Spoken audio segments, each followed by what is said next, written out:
Assalamualaikum warahmatullahi wabarakatuh. Terima kasih atas kesempatannya. Di sini kami akan memaparkan hasil diskusi kelompok kami yang berjudul The Global Environment.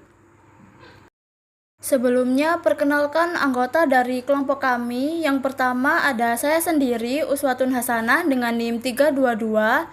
Yang kedua ada Novisia Aroza dengan NIM 350. Yang ketiga ada Firdaus Ashifah dengan NIM 387. Yang keempat ada Wildia Septi dengan NIM 397. Dan yang terakhir ada Khairun Nisa dengan NIM 456. Baik, yang pertama yaitu globalisasi. Globalisasi atau globalization mengacu pada strategi untuk mengejar peluang dimanapun di dunia yang memungkinkan suatu perusahaan untuk mengoptimalkan fungsi bisnisnya di negara tempatnya beroperasi. Suatu perusahaan dengan penjualan global mungkin memiliki aktivitas mendesain perangkat lunak yang bernilai tinggi di Irlandia, sedangkan perusahaan tersebut mencapai biaya produksi terendah melalui pengalih-dayaan atau outsourcing kegiatan produksi ke India. Terdapat dua teori utama terkait pengenalan suatu produk secara global: standarisasi dan adaptasi nilai-nilai setempat atau customization. Standarisasi merupakan penggunaan produk, jasa, dan pesan yang umum di seluruh pasar di seluruh dunia untuk menciptakan citra produk yang kuat. Pendekatannya yang menggabungkan standarisasi dengan beberapa adaptasi lokal saat ini diterima secara luas dalam Coca-Cola Corporation serta oleh beberapa perusahaan global yang besar termasuk McDonald's dan Walmart. Yang selanjutnya yaitu pengembangan perusahaan global. Evolusi dari suatu perusahaan global yang seringkali diikuti oleh kemajuan dari tingkat strategi yang terlibat. Di sini juga dijelaskan ada beberapa tingkatan-tingkatan. Yang pertama yaitu seringkali diikuti oleh aktivis ekspor-impor. Memiliki dampak minimal terhadap orientasi manajemen saat ini atau terhadap lini produk yang sudah ada. Tingkatan kedua yaitu yang dapat melibatkan lisensi asing dan transfer teknologi. Membutuhkan sedikit perubahan dalam manajemen atau operasi. Tingkatan ketiga umumnya ditandai oleh investasi langsung dalam operasi di luar negeri termasuk pendirian pabrik manufacturing.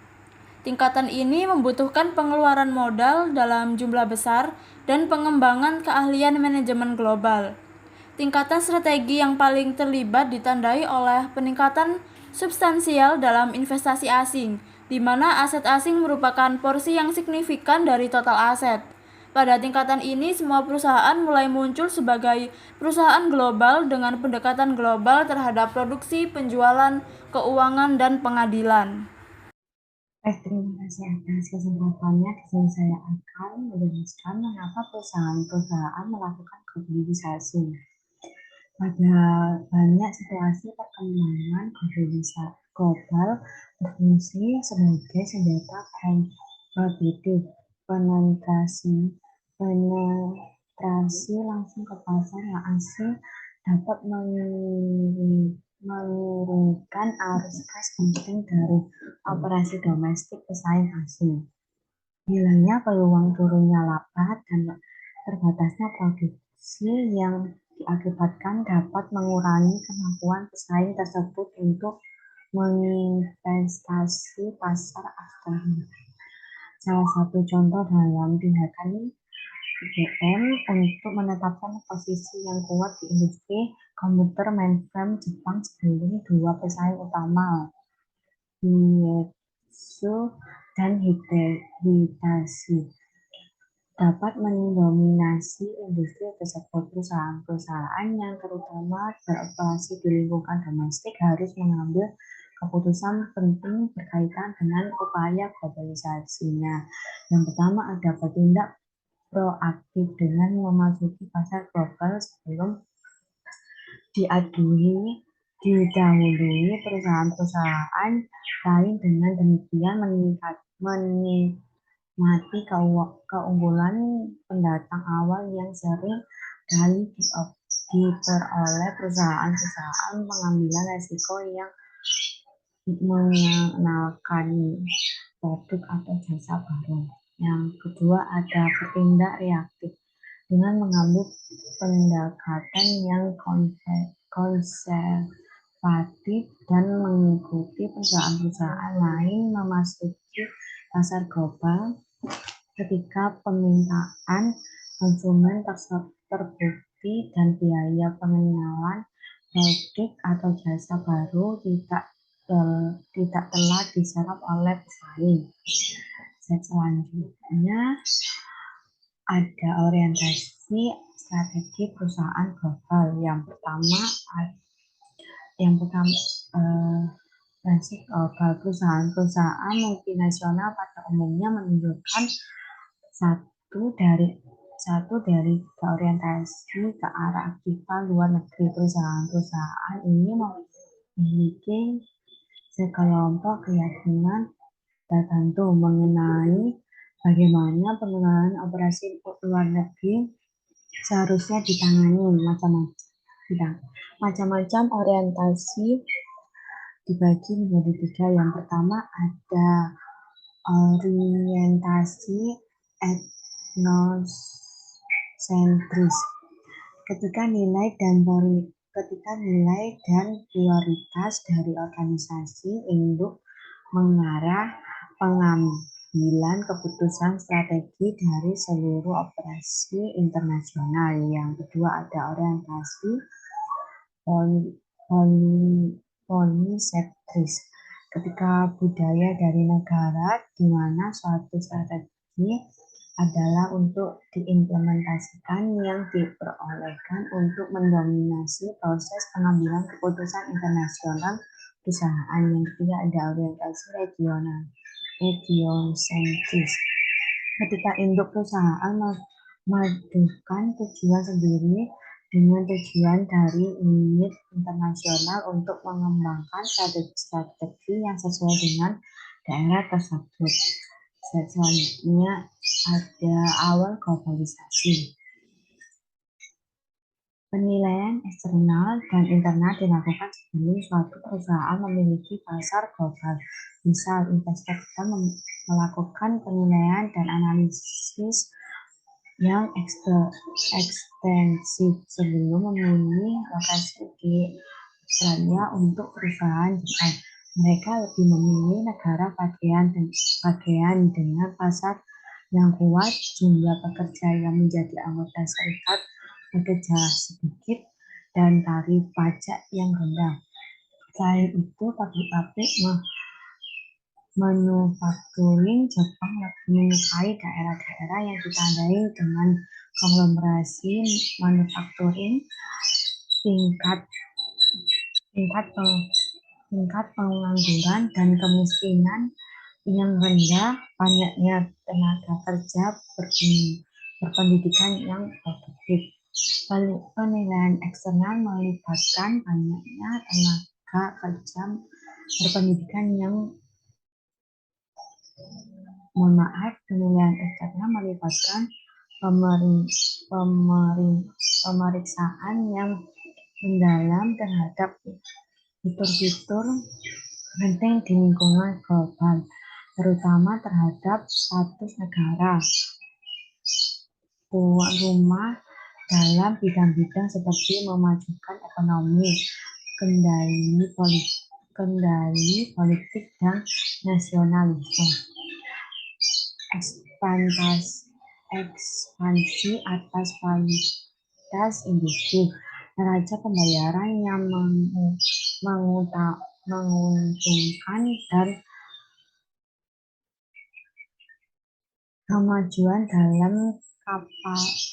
kemajuan dalam kapabilitas teknologi selama dasawarsa terakhir merupakan hal-hal yang mendorong kemajuan ekonomi negara tuan rumah.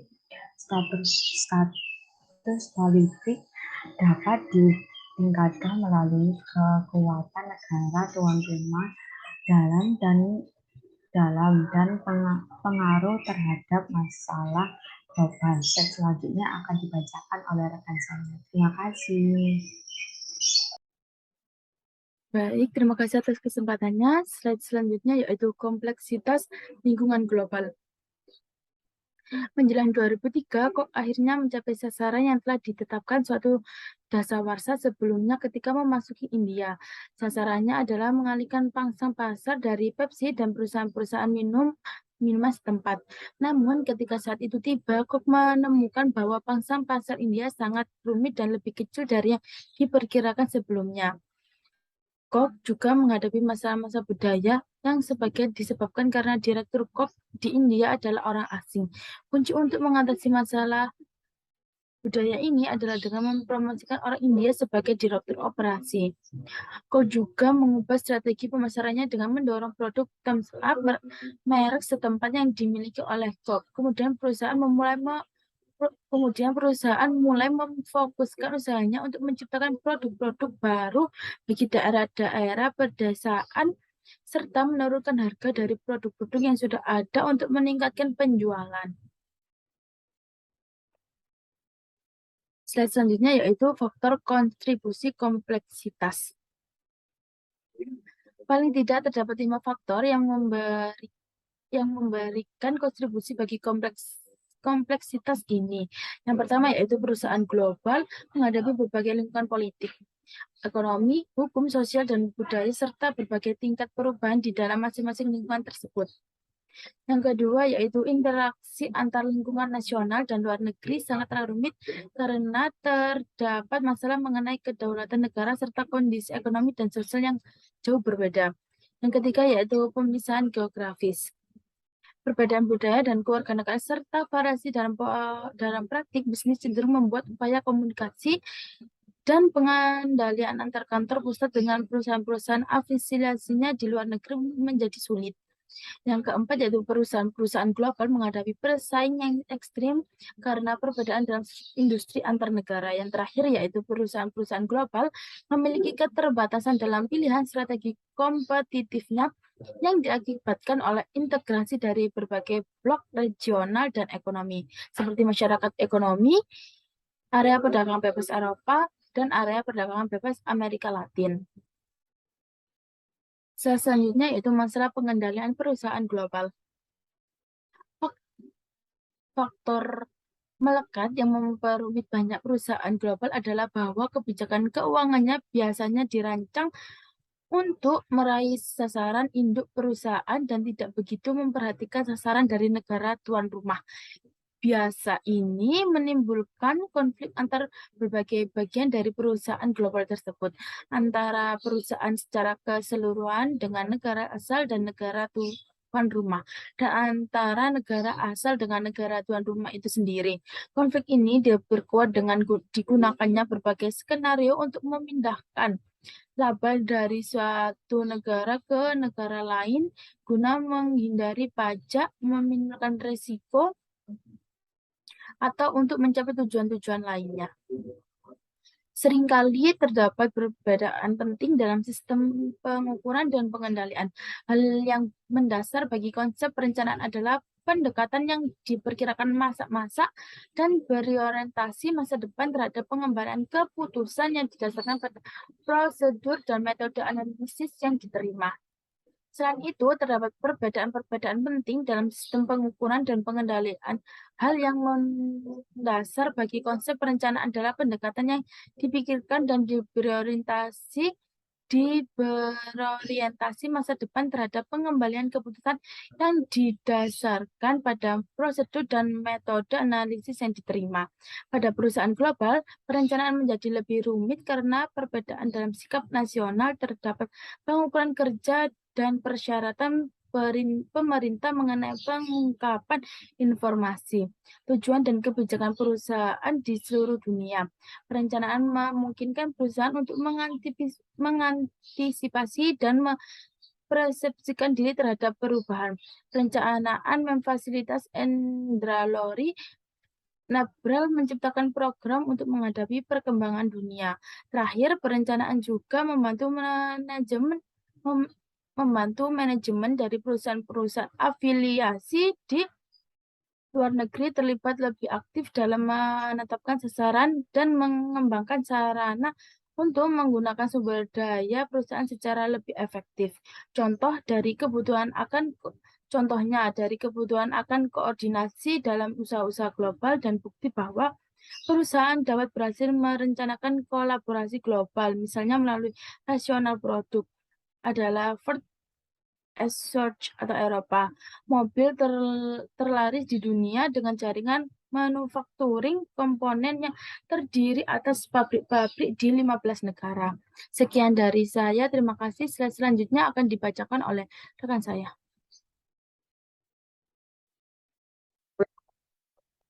Baik, terima kasih atas kesempatannya. Selanjutnya yaitu perencanaan strategi global. Seharusnya terlihat dari bagian-bagian sebelumnya bahwa keputusan strategis dari suatu perusahaan yang bersaing di pasar global menjadi semakin rumit. Pada perusahaan semacam itu, organ manajer tidak dapat memandang operasi global sebagai kelompok keputusan yang independen. Para manajer menghadapi keputusan yang saling bertentangan di mana berbagai produk, lingkungan negara, pilihan sumber daya, kapabilitas perusahaan dan anak perusahaan, serta pilihan strategis yang harus dipertimbangkan. Selanjutnya, industri internasional. Industri internasional dapat diurutkan dalam suatu kontinum yang berkisar dari industri multidomestik hingga industri global. Industri multidomestik adalah suatu industri di mana persaingan tersegmentasi dari satu negara ke negara lain. Dengan demikian, sekalipun perusahaan global berada dalam industri tersebut, persaingan di satu negara bersifat independen dari persaingan di negara-negara lain. Contoh dari industri ini semacam tersebut mencakup industri retail, asuransi, dan pendanaan konsumen. Faktor-faktor yang meningkatkan derajat sifat multidomestik dari suatu industri mencakup kebutuhan akan produk-produk khusus untuk memenuhi selera dan preferensi pelanggan lokal. Fragmentasi industri dengan banyak persaing dan di setiap pasar nasional, kurangnya skala ekonomis dalam aktivitas-aktivitas fungsional dari perusahaan-perusahaan di industri tersebut, saluran distribusi jaringan yang unik di setiap negara, tingkat kebergantungan teknologi yang rendah dari anak perusahaan terhadap penelitian dan pengembangan yang disediakan oleh perusahaan global. Selanjutnya, industri global. Industri global adalah suatu industri di mana persaingan melintasi batas negara, bahkan persaingan terjadi pada tataran dunia. Pada industri global, gerakan strategis perusahaan di suatu negara dapat secara signifikan dipengaruhi oleh posisi kompetitif lain. Daftar industri global yang semakin panjang ini mencakup perusahaan penerbangan negara, komersial, otomotif, komputer mainframe, dan peralatan elektronik konsumen. Banyak pihak yang berwenang yakin bahwa hampir seluruh industri yang berorientasi produk akan segera menjadi global. Selanjutnya, alasan perencanaan manajemen strategis harus menjadi global. Yang pertama, lingkup tugas manajemen global yang semakin luas. Pertumbuhan dalam ukuran dan mubatum hak kompleksitas perusahaan global membuat pengelolaan hampir tidak dapat dilakukan tanpa rencana tindakan yang terkoordinasi yang memerinci apapun yang diharapkan dari siapapun selama periode tertentu. Yang kedua, globalisasi perusahaan yang semakin meningkat. Adapun tiga aspek bisnis global membuat intobatum perencanaan global menjadi perlu. Yang pertama, perbedaan antar kekuatan lingkungan di negara-negara yang berbeda. Yang kedua, jarak yang semakin jauh. Dan yang ketiga, keterkaitan dari operasi-operasi global. Yang ketiga, ledakan informasi. Diperkirakan bahwa simpanan pengetahuan dunia akan berlipat ganda setiap 10 tahun. Tanpa bantuan dari suatu rencana formal, eksekutif tidak lagi dapat mengetahui segala sesuatu yang harus mereka ketahui untuk menyelesaikan masalah kompleks yang mereka hadapi.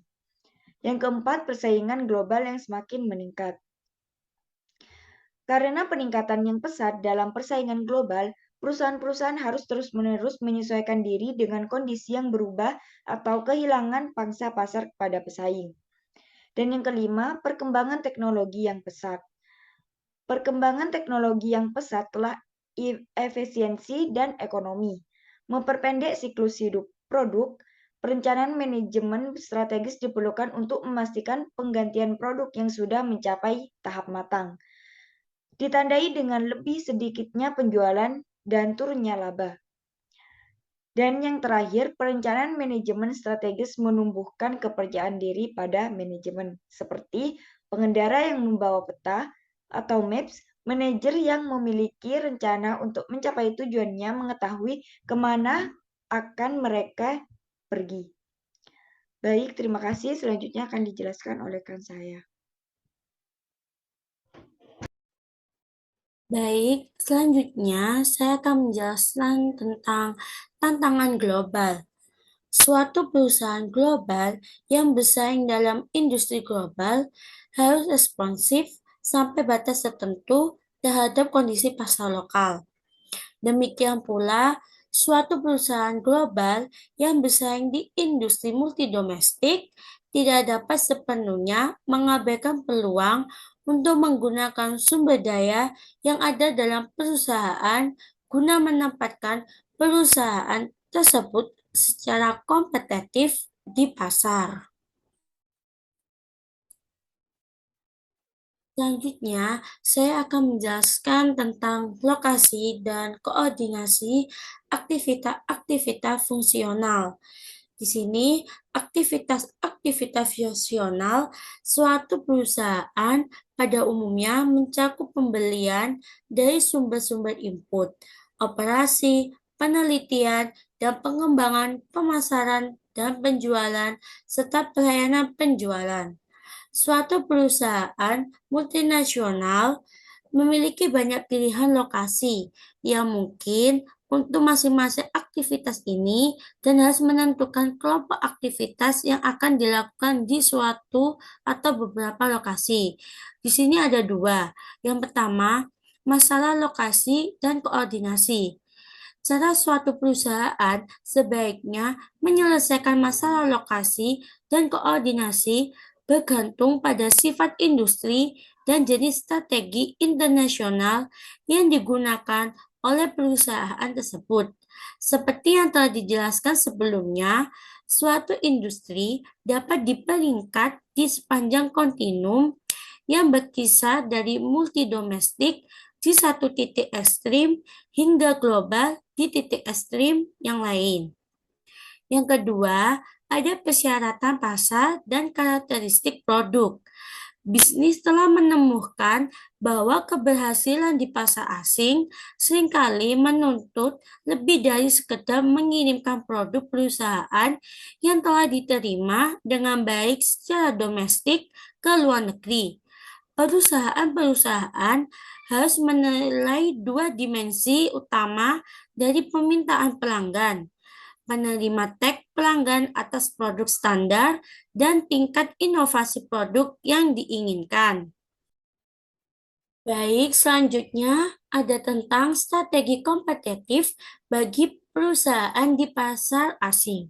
Strategi untuk perusahaan-perusahaan yang berusaha bergerak ke arah globalisasi dapat dikelompokkan berdasarkan pada tingkat kompleksitas di setiap pasar asing yang sedang dipertimbangkan dan berdasarkan pada tingkat keragaman di lini produk suatu perusahaan. Di sini dibagi menjadi 5. Yang pertama, ada ekspor untuk ceruk pasar. Pendekatan ceruk pasar utama bagi perusahaan yang ingin melakukan ekspor adalah memodifikasi karakteristik, kinerja, atau pengukuran dari produk yang dipilih agar memenuhi permintaan luar negeri. Yang kedua, ada lisensi dan kontrak manufacturing. Membuat perjanjian kontrak merupakan tahap berikutnya bagi perusahaan-perusahaan AS yang ingin mencoba melakukan sesuatu selain mengekspor, namun tidak siap untuk pemegang saham dari perusahaan yang beroperasi di negara lain. Yang ketiga, ada waralaba. Waralaba merupakan suatu bentuk lisensi khusus yang memberikan hak kepada terwaralaba untuk menjual produk atau jasa yang sudah terkenal dengan menggunakan merek atau nama dagang, prosedur yang telah dikembangkan secara hati-hati, dan strategi pemasaran perusahaan induk. Yang keempat, ada cabang di luar negeri. Cabang asing merupakan perpanjangan perusahaan di pasar asing suatu unit bisnis strategis dengan lokasi terpisah yang bertanggung jawab langsung melaksanakan tugas-tugas operasional yang digunakan dan ditugaskan kepadanya oleh manajemen korporat, termasuk penjualan, layanan konsumen, dan distribusi fisik. Yang terakhir, ada investasi penyertaan saham. Perusahaan kecil dan menengah dengan potensi pertumbuhan yang tinggi seringkali memiliki kebutuhan akan dana tambahan agar dapat tumbuh lebih lanjut sebelumnya memutuskan untuk menjual sahamnya kepada publik. Perusahaan-perusahaan ini seringkali meminta dukungan dari perusahaan modal, ventura, atau perusahaan ekuitas swasta yang menginvestasikan uang para pemegang sahamnya di perusahaan baru dan di perusahaan kecil berpotensi sangat serta menengah lainnya yang berpotensi sangat menguntungkan. Sekian presentasi dari kelompok kami. Mohon maaf bila ada salah kata. Wassalamualaikum warahmatullahi wabarakatuh.